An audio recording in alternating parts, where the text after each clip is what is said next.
बाजार आज और कल में आपका स्वागत है। शो में बाजार में आज का पूरा एक्शन, साथ ही कल के लिए स्ट्रैटेजी और शेयरों में कमाई के शानदार मौके लेकर हम आते हैं। नमस्कार, आपके साथ इस वक्त मैं हूं दीपक डोभाल। अगर शेयरों से जुड़ा कोई भी आपके पास सवाल है, कोई क्वेरी है, तो प्लीज हमें कॉल कीजिए। हमारा फोन नंबर आपकी टीवी स्क्रीन पर है 0222300164। इसके अलावा एक और नंबर है जिस पर आप हमें कर सकते हैं कॉल, वो है 02223001635। इसके अलावा अगर आप सोशल मीडिया पर हैं तो तमाम सोशल मीडिया पेजेस और हैंडल्स पर जाइए। फेसबुक पर अगर आप हैं तो @ZBusinessOnline, और अगर ट्विटर यानी कि एक्स पर हैं तो @ZBusiness है हमारा हैंडल, और हैशटैग बाजार आज और कल, ये हैशटैग आपको इस्तेमाल करना नहीं भूलना है। और मेरे साथ कल के लिए आपकी तैयारी कराने के लिए जी बिजनेस के मैनेजिंग एडिटर अनिल सिंह भी हैं। इसके अलावा मेरे साथ एक खास मेहमान भी जुड़ रहे हैं। मोतीलाल ओसवाल के चंदन तापड़िया जी हमारे साथ हैं। चंदन जी, बहुत बहुत स्वागत है। चंदन जी से हम चर्चा आगे बढ़ाएंगे, लेकिन उससे पहले देख लेते हैं आज बाजार में कैसा रहा ओवरऑल कारोबार। तो देखिए, शेयर बाजार में वीकली एक्सपायरी के दिन जबरदस्त एक्शन देखने को मिला। आरबीआई पॉलिसी का भी असर बाजार पर दिखा। कारोबार के अंत में सेंसेक्स 723 अंक गिरकर 71,428 पर बंद हुआ। निफ्टी भी 212 अंकों की कमजोरी के साथ 21,717 पर आ गया। बाजार में सबसे ज्यादा बिकवाली बैंकिंग, फाइनेंशियल और एफएमसीजी सेक्टर में दर्ज हुई, जबकि आईटी, पीएसयू, बैंक्स और मीडिया सेक्टर में खरीदारी हुई।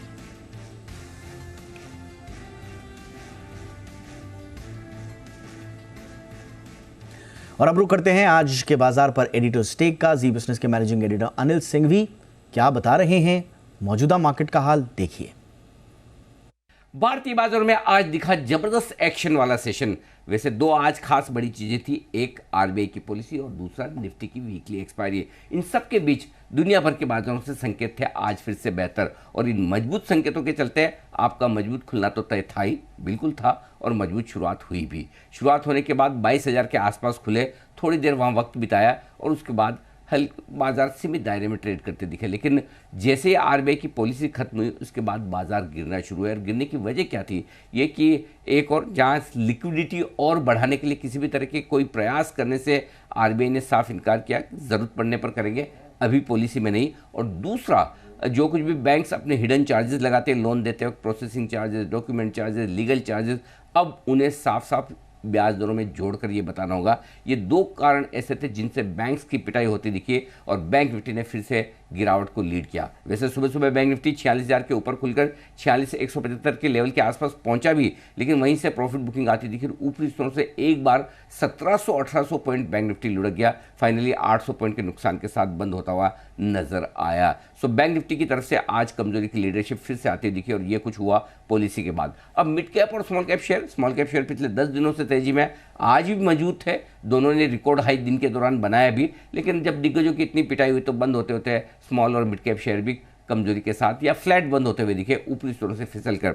निफ्टी एक बार 21,650 के आसपास पहुंचा जरूर, लेकिन बंद होते थे 21,700 के लेवल को बचाने में कामयाब रहा। तो कह सकते हैं ट्रेडिंग रेंज के ऊपरी सिरे से वापस नीचे की तरफ आते दिखे बाजार, और उसकी जिम्मेदारी पहले क्रेडिट पॉलिसी की, मॉनेटरी पॉलिसी की, और उसके बाद आज वीकली एक्सपायरी चूंकि निफ्टी की थी और तेजी की पोजीशन में सुबह सुबह पॉलिसी से पहले लोग ज़्यादा आ गए, इस वजह से ज़्यादा बाजार उठ नहीं पाए। और कल वैसे एफआईएस की तरफ से बिकवाली के आंकड़े भी थे ही जो ऊपर दबाव बनाते हुए दिखे। तो इन सब के बीच में बाजारों में आज कमजोरी भरा सेशन रहा।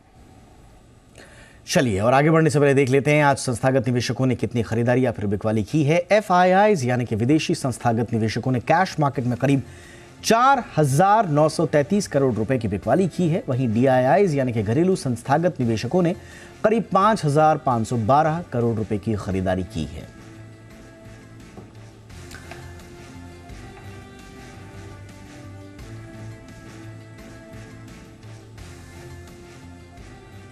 और जैसे हमने आपको बताया था शो की शुरुआत में, हमारे साथ खास मेहमान जुड़े हुए हैं मोतीलाल ओसवाल के चंदन तापड़िया जी, जिनसे हम समझेंगे पोजिशनल, लॉन्ग टर्म, इंट्राडे की भी हम पिक इनसे लेंगे। लेकिन शुरुआत में चंदन जी, जरा मार्केट का मौजूदा एनालिसिस आपका क्या है दशा दिशा? बिल्कुल, देखिए बाजार की दशा और दिशा की बात करें तो मेजर ट्रेंड इंटेक्ट है, बट थोड़ी बहुत वोलेटिलिटी यहाँ पे देखने को मिली। कंसर्न यह है कि एक तो बाजार अपने नए लाइफ टाइम हाई के आसपास है और वहां पे थोड़ी बहुत सप्लाई देखने को मिल रही है, और सेकंड चीज ये कि बैंक निफ्टी यहाँ पे थोड़ा साथ नहीं दे रहा है। तो सबसे पहले मैं निफ्टी के लेवल्स की बात करूं तो निफ्टी पिछले लगभग आप देखोगे तो 30-32 दिनों से एक बड़े दायरे में कामकाज कर रहा है। नीचे में 21,100 के लो बनाए, ऊपर में 22,124 22,126 के हाई बने। तो आज के दिन एक बेरिश कैंडल बना है, बट मल्टीपल सपोर्ट है वो 21,450 के आसपास है। तो हमारा तो ये मानना है कि 21,450 से लेके 22,126 ये निफ्टी का दायरा बनेगा आने वाले कुछ दिनों के लिए। जरूर आज बेरिश कैंडल बना है, बट ओवरऑल ट्रेंड पॉजिटिव है, इसलिए हम बाय ऑन डिक्लाइन की रणनीति पे बरकरार रखेंगे। तो कोई भी और हल्का सा डिप आता है यहाँ पे 21,450 के सपोर्ट से हम खरीदारी की सलाह देंगे, ऊपर में लगभग 22,126 के टारगेट के लिए। अब आप बैंक निफ्टी की चर्चा करें तो देखिए आज रेट सेंसिटिव इंडेक्स में एक उठाफटक देखने को मिली, और होनी भी थी, क्योंकि बैंक निफ्टी आज आरबीआई के संकेतों से चलते थोड़ा सा बेरुखी होता हुआ नजर आया। बैंक निफ्टी में कंटिन्यूसली अंडर परफॉर्मेंस है। 4-5 दिन पहले जब रिकवरी आई थी तो ये 47,000 निकाल नहीं पाया, 46,900 के आसपास से हर्डल से गिर गया। अब ये 50 दिन के मूविंग एवरेज के नीचे टिका हुआ है। तो बैंक निफ्टी थोड़ा सा कंसर्न में है। 44,444 एक मेजर सपोर्ट है। जब तक ये होल्ड करता है तब तक अभी भी बुल्स को होप है, बट ये यदि लेवल तोड़ता है तो यहाँ पे सेटबैक देखने को मिलेगा। तो वापस सम अप करूं तो 21,450 निफ्टी में सपोर्ट है, 44,444 बैंक निफ्टी में सपोर्ट है। निफ्टी अभी भी बाय ऑन डिक्लाइन है, बट बैंक निफ्टी में थोड़ा सा यहाँ पे ध्यान रख के चलने की सलाह रहेगी। ऑल राइट सर, और इस माहौल में अगर कोई पोजिशनल पिक अपनी फेवरेट आप देना चाहें तो क्या होगी? देखिए बाजार में काफी अच्छी स्टॉक स्पेसिफिक बाइंग इंटरेस्ट देखने को मिला है, और अच्छी बात यह है कि इस बाजार में कि जहां पे बाइंग है वो बाइंग कंटिन्यूसली, यानी out performance continuously out performance के रूप में तब्दील होती हुई नजर आ रही है। तो इस बाजार में आप मेजर रुख करें तो मेरा पूरा का पूरा ध्यान है वो सीपीएसई इंडेक्स पर रहेगा, यानी कि सेंट्रल पब्लिक सेक्टर एंटरप्राइजेस। और सीपीएसई में आप किसी भी सेक्टर को चुन ले, चाहे आप बैंकिंग सेक्टर को चुन ले, आप चाहे डिफेंस को चुन ले, या फिर आप पावर एनर्जी को चुन ले, तो मेरा ऐसा मानना है कि सारे के सारे सेंट्रल पब्लिक सेक्टर एंटरप्राइजेस के स्टॉक यहाँ पे चलते हुए नजर आएंगे। तो सीपीएसई की यदि हम यहाँ पे बात करें तो मैं यहाँ पे फोकस कर सकता हूँ पीएसयू बैंक्स में, और पीएसयू में मैं दिग्गज के साथ ही जाना पसंद करूंगा। मेरा फोकस रहेगा स्टेट बैंक ऑफ इंडिया में। मेरा ऐसा मानना है ये दिग्गज अभी भी मौजूदा लेवल से 8-10% की रैली दिखा सकता है। जिस हिसाब से इसने 665-660 का हर्डल पार किया है, यहाँ पे सपोर्ट ऊपर की तरफ शिफ्ट हो रहा है। तो 675 के सपोर्ट से हम एसबीआई खरीदारी की सलाह देंगे। ऊपर में कहीं नहीं कि 750 तक के टारगेट यहाँ पे स्टेट बैंक ऑफ इंडिया में बनने चाहिए। तो एसबीआई पर 750 के टारगेट के लिए आप एक पोजिशनल व्यू रख सकते हैं। स्टॉप लॉस सर बता दीजिए कितना आपने बताया था एसबीआई के लिए? बिल्कुल, एसबीआई की हम वापस जिक्र करें तो एसबीआई अभी मौजूदा लेवल पे या हल्का सा नीचे आए तो खरीदारी की सलाह रहेगी 675, यानी 675 का स्टॉप लॉस है, ऊपर में 750 के टारगेट के। डन सर, 675 का स्टॉप लॉस आपको लगाना है और 750 के टारगेट के लिए आपको करनी है एसबीआई में खरीदारी। फटाफट से अब एक लॉन्ग टर्म पिक भी बता दें सर। बिल्कुल, जैसा कि हमने बात किया कि मैं डिफेंस पे पॉजिटिव व्यू रख रहा हूँ, और सारे के सारे डिफेंस काउंटर पे पॉजिटिव राय है यहाँ पे। चाहे आप बीडीएल की बात करें, एचएएल की बात करें, बीएल की बात करें, या फिर पारस डिफेंस की बात करें, सारे के सारे काउंटर पे हमारा पॉजिटिव व्यू है। तो मैं यहाँ पे यदि किसी को एफएनओ में जाना है तो मैं एचएएल की तरफ फोकस करूंगा, नॉन एफएनओ में जाना है तो बीडीएल की तरफ जाना पड़ेगा। तो मैं यहाँ पे एचएएल पे खरीदारी की सलाह दूंगा। 3,000 के सपोर्ट से एचएएल खरीदे, ऊपर में लगभग 3,300 तक के टारगेट आपको मिलने चाहिए। तो ये है एचएएल में खरीदारी की सलाह लॉन्ग टर्म नजरिए की तरफ से चंदन जी की तरफ से। अब हम लेते हैं कुछ दर्शकों के सवाल। लक्ष्मण जी इस वक्त हमारे साथ जुड़ चुके हैं जोधपुर से। लक्ष्मण जी बहुत बहुत स्वागत है, पूछिए सर चंदन जी से अपना सवाल। जी सर नमस्कार। नमस्कार जी सर, मेरा क्वेश्चन आईआरएफसी पे है जी। मेरे पास 1,050 शेयर ले रखे हैं आईआरएफसी के, एंड एट द रेट 32 पे। 32 पे? जी सर। ओके, आपने खरीदारी तो बड़े शानदार लेवल्स पे की है, लेकिन आगे क्या रुख है? आप क्या पूछना चाहते हैं? आपका नजरिया क्या है? लॉन्ग टर्म का है, पोजिशनल है, क्या पूछना चाह रहे हैं सर? मेरा सर इसमें लॉन्ग टर्म का नतीजा है 2030 तक। 2030 तक के लिए आपको क्या करना है? ठीक है सर, चंदन जी बताएं आईआरएफसी। लक्ष्मण जी क्षमा घनी, और देखिए आपने बहुत अच्छा स्टॉक लिया, और अब मैं आपको बता रहा हूँ सीपीएसई में मैं 4 भागों में विभाजित कर सकता हूँ। एक तो रेलवे हुआ, दूसरा डिफेंस हुआ, तीसरा पीएसयू हुआ, चौथा पावर एनर्जी रहा। और मेरा तो ऐसा मानना है कि बाजार में सीपीएसई इंडेक्स ही अल्फा जनरेट करता हुआ नजर आएगा। और बहुत बहुत बधाई, आपने अच्छे स्टॉक को सही भाव पे लेके और अभी तक होल्ड कर रहे हो। बाजार में सबसे बड़ी चीज यही है कि आप जब कोई लेते हो स्टॉक और वो नहीं चलता है तो छोटे से नुकसान में निकाल दो, जब चलता है तो उसका पूरा मूव कैप्चर करो।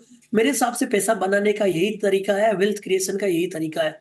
तो आपने IRFC होल्ड किया है, और मैं बोल रहा हूँ मेरे से ज्यादा तो आपके बाजार में एक लंबी अवधि की भागीता है। जो 2030 की बात कर रहे हो, 2024 की बात नहीं कर रहे हो, 2025 की बात नहीं कर रहे हो, मेरे हिसाब से बने रहिए। ये जो 30 रुपए है वो आपका 160 हो चुका है। यदि आप 2030 की बात करते हो तो मेरे हिसाब से 500-700 रुपए से कम तो IRFC का भाव नहीं होना चाहिए, जिस हिसाब से इसमें ग्रोथ विजिबिलिटी दिख रही है। ओवरऑल दूसरे दर्शकों के लिए मैं बात करना चाहूँ, IRFC रेलवे की स्ट्रॉन्ग कंपनी है। मेजर देखे तो 145 का सपोर्ट है, इमीडिएट बेसिस पे टारगेट रहेंगे। बट यहाँ से लक्ष्मण जी जोधपुर से लंबी अवधि की बात करें तो मैं इनको 500 से लेकर 600 तक का टारगेट भी सुझाव करना चाहूंगा। दूसरा लक्ष्मण जी, एक काम ये भी कर सकते हो, आपने 30 रुपए में लिया हुआ है तो जो क्वांटिटी में लिया हुआ है, जितना क्वांटिटी है उतना मुनाफा, यानी कि जो मूल रकम है वो घर पे ले जाइए, बाकी सब रहने दीजिए। मेरे हिसाब से एक बड़ा मल्टीबैगर बन के अकाउंट आपको नजर आएगा, यदि आपका सही में नजरिया 5-6 सालों के लिए। चलिए, तो ये है शानदार खरीदारी लक्ष्मण जी की तरफ से, और उतना ही शानदार उनको आगे के लिए सुझाव भी दिया है चंदन जी ने। आगे बढ़ते हैं, दीपक जी हमारे साथ जुड़ रहे हैं। दीपक जी, बहुत बहुत स्वागत। पूछिए चंदन जी से सवाल। सर, मेरे पास DCB की बैंक के 500 शेयर है 150 के भाव से, और दूसरा है उत्कर्ष बैंक, वो 1000 शेयर है 64 रुपीज के भाव के। DCB, और मैं 2 से 3 महीने तक रुक सकता हूँ। ओके। उत्कर्ष पे आपका क्या खरीदारी का भाव है?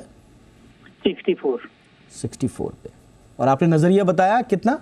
2 से 3 महीने तक। 2 से 3 महीने का नजरिया।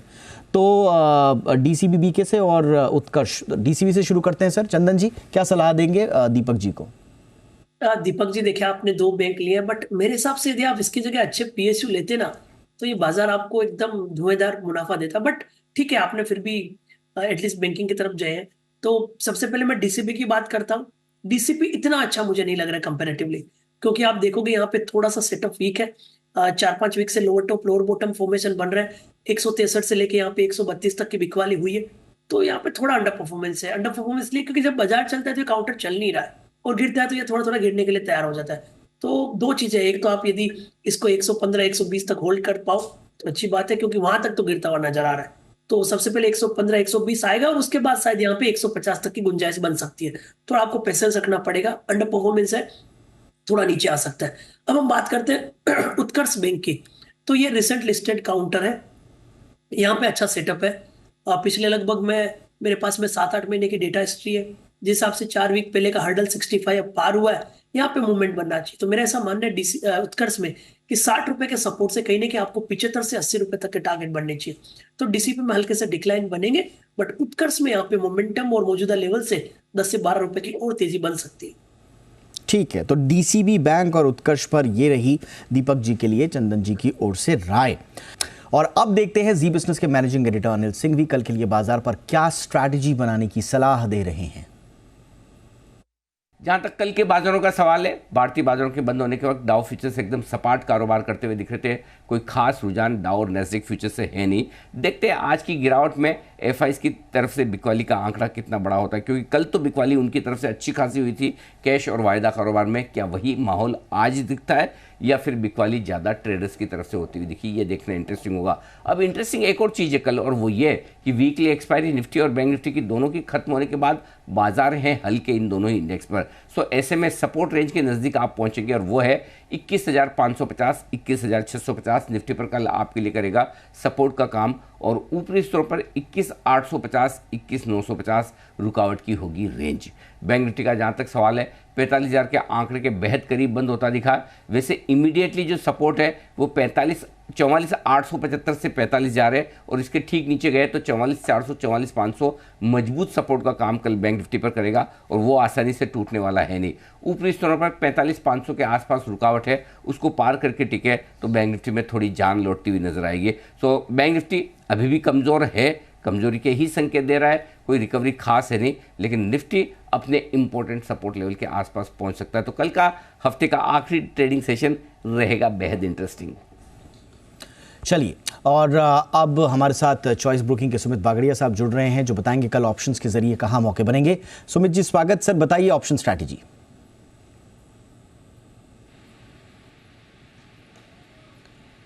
सुमित जी आवाज आ रही है? सुमित जी, अगर मेरी आवाज आप तक आ रही है तो कल के लिए ऑप्शन स्ट्रैटेजी बताएं सर।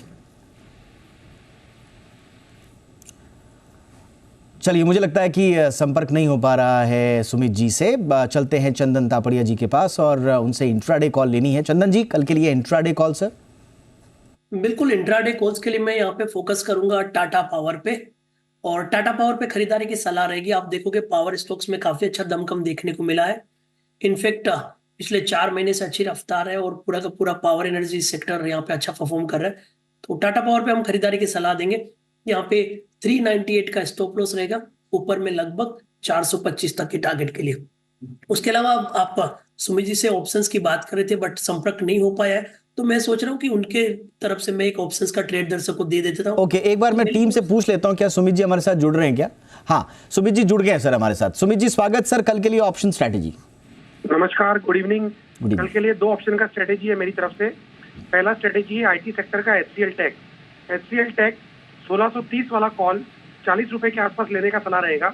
31 रुपए का इसके अंदर नीचे में स्टॉप लॉस लगाना है और ऊपर में टारगेट 50 रुपए से लेके 55 रुपए तक के देखने को मिल सकते हैं HCL टेक के 1630 के कॉल के अंदर। दूसरा स्ट्रेटेजी ऑटो सेक्टर का बजाज ऑटो। बजाज ऑटो में तेजी करके चलने का सलाह रहेगा। 7750 वाला कॉल 190 के आसपास लेने का सलाह रहेगा। 160 का इसके अंदर स्टॉप लॉस लगाना है और ऊपर में टारगेट 220 रुपए से लेके 240 रुपए तक के देखने को मिल सकते हैं। ये 2 स्ट्रेटेजी रहेगी मेरी तरफ से कल के लिए। बहुत बहुत शुक्रिया स्ट्रैटेजी बताने के लिए ऑप्शन की। और चंदन जी भी अपनी स्ट्रैटेजी दे रहे थे इंट्राडे के लिए, तो कल उनसे भी ले लेते हैं। ऑप्शंस के लिए सर क्या स्ट्रैटेजी दे रहे हैं? बिल्कुल, तो आप ऑप्शंस की तरफ फोकस करेंगे तो मैं टाटा पावर पे फोकस करूंगा, जिसको कल के लिए मैंने ट्रेड भी दिया है। तो टाटा पावर का ऑप्शन खरीदारी की सलाह रखेंगे। आप यहाँ पे 420 का कॉल लें, ये 13-14 रुपए के आसपास 420 का कॉल लेने की सलाह रहेगी। यहाँ पे सपोर्ट है वो लगभग 10 रुपए के आसपास बनाया जा सकता है, ऊपर में लगभग 20 रुपए तक के टारगेट के लिए। तो टाटा पावर का 420 का कॉल लेने की सलाह रहेगी और टाटा पावर वैसे भी हमें 425-430 तक के टारगेट दिखाता हुआ नजर आना चाहिए। बहुत बहुत शुक्रिया चंदन जी आपका इस तमाम जानकारी के लिए। हमारे दर्शकों के बहुत सारे सवालों के जवाब भी आपने दिए, अपनी स्ट्रैटेजी भी दी। Thank you so much. तो बाजार आज और कल में इतना ही। इजाजत दीजिए, नमस्कार।